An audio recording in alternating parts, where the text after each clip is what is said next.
کلوترا میں حضرت سیدنا شیخ نورالدین بغدادی رحمۃ اللہ علیہ کے مزار شریف پر دعوت اسلامی کی مرکزی مجلس شورا کے رکن حاجی محمد رفیع اتاری کی دیگر اسلامی بھائیوں کے ہمراہ حاضری ہوئی۔ اس موقع پر رکن شورا اور اسلامی بھائیوں نے دعا و فاتحہ خوانی بھی کی۔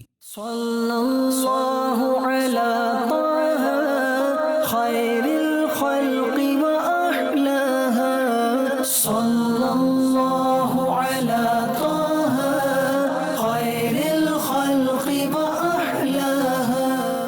دوسری جانب حاجی محمد رفیع اتاری کی نگران سری لنکا مشاورت کے ہمراہ کولمبو سری لنکا میں deputy measure of Colombo MTM الحاج اقبال سے ان کے آفس میں ملاقات کا سلسلہ ہوا، جس دوران دعوت اسلامی کے دینی کاموں کے حوالے سے گفتگو ہوئی اور انہیں دعوت اسلامی کے مختلف شعبات کے تعارف پر مشتمل ویڈیو پریزنٹیشن بھی دکھائی گئی۔ رکن شورا نے ڈپٹی میئر کو انگلش زبان میں ماہنامہ فیضان مدینہ تحفتاً پیش کیا۔ صلی اللہ علی طہ خیر الخلق